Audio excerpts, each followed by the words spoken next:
Salut les investisseurs, dans cette vidéo, on va analyser ensemble le dossier ABC Arbitrage. Avant de commencer, je vous rappelle que si vous souhaitez demander des analyses d'actions, vous pouvez le faire via le canal Telegram dont le lien se trouve en description de cette vidéo. Et pensez à vous abonner à la chaîne pour ne pas rater les prochaines analyses. Alors, ABC Arbitrage, pour moi c'est une action un peu spéciale, puisque c'est la première assemblée générale auquel je me suis rendu. Je crois que j'en ai fait 3 au total, 2 ou 3. Et c'était une boîte que j'ai détenue, on va dire, sur plusieurs périodes, de 2015 à 2017 ou 2018 si je me souviens bien. Et c'est une société qui est spécialisée dans l'arbitrage financier, donc c'est-à-dire il y a plusieurs stratégies d'arbitrage. Une très connue, c'est par exemple le merger arbitrage, où on achète la cible d'une fusion-acquisition et on vend l'acquéreur. On a les arbitrages géographiques. Donc je crois que le groupe fait aussi des arbitrages sur les cryptos, ou alors va se lancer dans l'arbitrage sur les cryptos en mettant en place des stratégies entre les différents exchanges. Donc c'est une activité, on va dire, de niche, très intéressante, mais qui a besoin aussi de capital pour pouvoir être exécutée. Donc ça va être ce qui va limiter finalement la croissance du nombre de stratégies et du coup du chiffre d'affaires. La matière première, si on peut dire cela ainsi, du groupe, c'est la volatilité. La volatilité des marchés. Grâce à une forte volatilité, en fait, le groupe va pouvoir engranger une hausse du chiffre d'affaires. Donc le groupe est structurellement vendeur de volatilité. Et donc, pour anticiper les résultats, on peut regarder différents indicateurs de volatilité, le plus connu étant le VIX, l'indicateur de la volatilité sur le S&P 500. Donc on peut anticiper ces résultats, et aussi on peut voir si le groupe est sous-valorisé. Ça c'est l'analyse qu'on va faire tout de suite.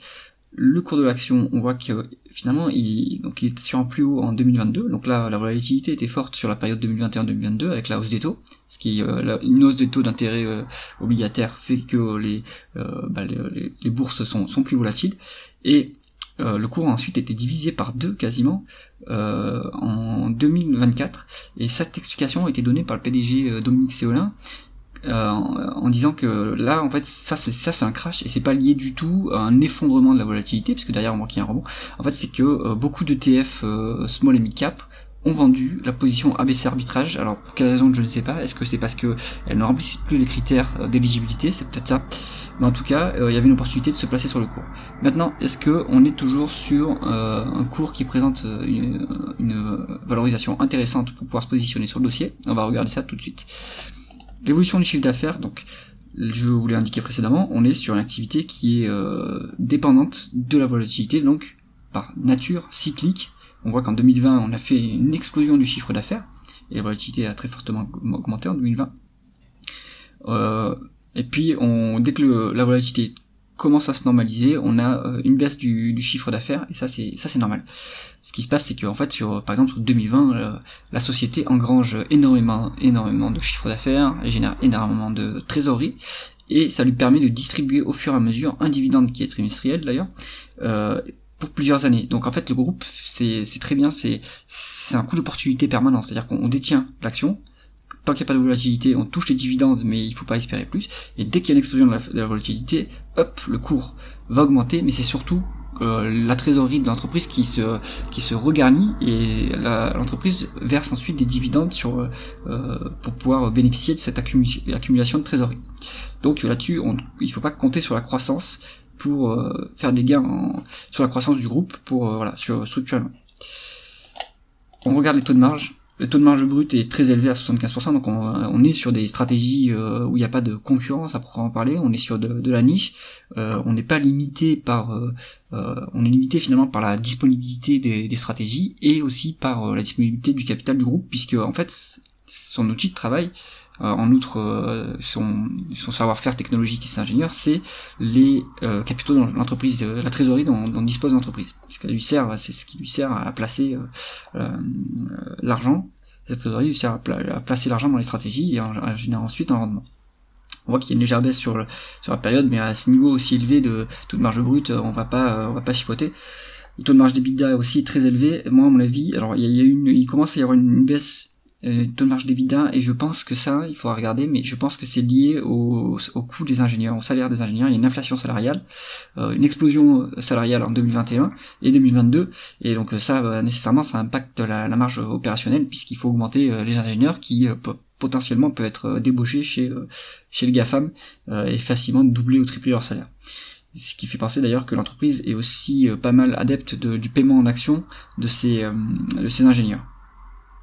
Le taux de marge nette est aussi très élevé en médiane à 47,5, mais là il commence à baisser, mais en fait il suit ce décalage de taux de marge nette, suit le décalage de taux de marge d'EBITDA. Donc en fait la principale cause de la baisse des marges c'est cette augmentation salariale, à mon avis, à confirmer dans les derniers rapports financiers, mais je crois que c'est ça.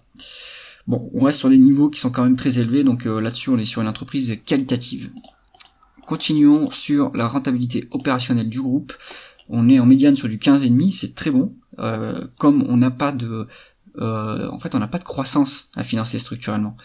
Alors, hormis peut-être recruter de nouveaux ingénieurs pour mettre en place de nouvelles stratégies, mais c'est pas très très gourmand en capitaux. Donc toute cette rentabilité opérationnelle, elle sert à garnir la trésorerie de l'entreprise pour potentiellement mettre en place de nouvelles stratégies et reverser aux actionnaires par la suite. On voit qu'on a quand même une baisse de cette rentabilité sur 2000 à partir de 2023. Mais comme on l'a vu, c'est cyclique cette activité, donc il n'y a pas de miracle. Quand il y a des pics de volatilité, la rentabilité est hors norme, mais quand la volatilité commence à baisser, on a quand même un minimum de rentabilité à 10%, donc c'est quand même satisfaisant. Continuons l'analyse. Alors, oui, j'ai pas regardé la conversion des bénéfices nets en free cash flow, mais ça n'a pas vraiment d'intérêt parce que c'est une société financière et finalement les free cash flow sont pas très pertinents pour évaluer les sociétés financières en règle générale. Donc on peut regarder ce qui se passe au niveau. Donc d'habitude je regarde la dette, mais il n'y a pas de dette puisqu'on est structurellement cash positif, on est une trésorerie nette positive puisque cette trésorerie nette sert à exécuter les stratégies. Donc là-dessus il n'y a pas de raison de s'étendre outre mesure. Et là ce qui va plus intéresser, qui est plus important, c'est le retour à l'actionnaire de ABC Arbitrage. On a un dividende qui est on a un dividende qui est quand même assez élevé, qui représente on va dire il est un peu plus de 5-6%, il est à 5-6% à l'heure actuelle, donc il n'est pas au plus haut, donc ça va dépendre de la génération de free cash flow. Ici on peut pas simplement regarder le dividende par rapport au free cash flow puisqu'ils sont cycliques, hein. On peut le voir ici en 2021 on a atteint des free cash flow de 45 millions, on pouvait très facilement verser le dividende de 25 millions. Là en revanche on est sur des free cash flow de 15 millions et le dividende est à 18 millions. Donc si on s'arrête à ce qui se passe en instantané sans normaliser, on va se dire en fait le dividende n'est pas couvert. Il faut regarder ce qui se passe aussi point de vue trésorerie. Et donc là, trésorerie, on a quand même 157 millions, mais une partie de cette trésorerie sert aussi à mettre en place les stratégies.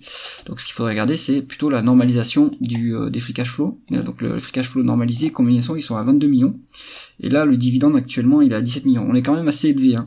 Donc là-dessus, il faut pas s'attendre à une hausse du dividende. Même, à mon avis, il faut s'attendre à une normalisation de ce dividende plutôt vers... alors à mon avis c'est 15 millions, ça doit être 15 millions, je crois que c'est dans l'allocation du capital, le retour d'actionnaire, dans la politique d'allocation de retour d'actionnaire, le management indique de mémoire qu'ils doivent reverser 80% des free cash flow, mais à confirmer, donc ce qui voudrait dire que on reverse maxi ce niveau-là, quoi, entre 15 et 17 millions à mon avis, et si on a une augmentation structurelle des free cash flow, on pourra s'attendre à une augmentation de ce dividende. Mais en attendant, on reste sur ce dividende qui est à ce niveau-là, qui représente quand même un rendement intéressant de 5 à 6%. Et en plus, la société comme on le regarde sur la marge ici, la société n'a jamais fait de perte. Donc, au final, on peut toujours s'attendre à ce qu'il y ait un dividende. Il y aura toujours un dividende, mais il y a des années où il sera peut-être plus bas, ou alors l'entreprise devra piocher dans ses réserves pour le rendre aux actionnaires.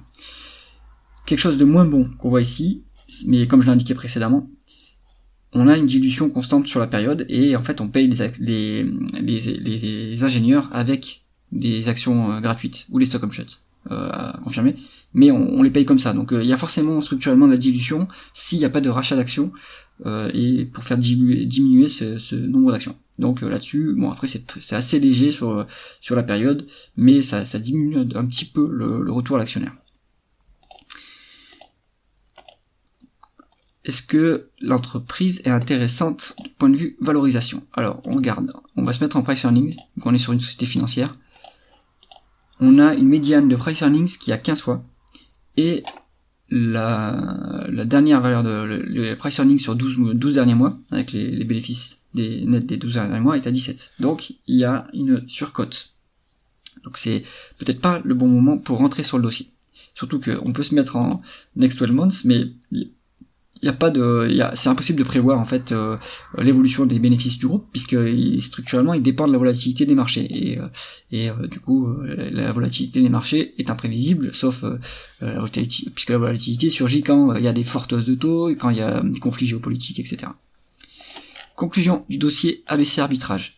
C'est un dossier qui s'apparente à un put. En fait, on peut acheter un put, mais c'est un put rémunéré, c'est-à-dire qu'on place son capital sur ABC Arbitrage, une partie de son capital.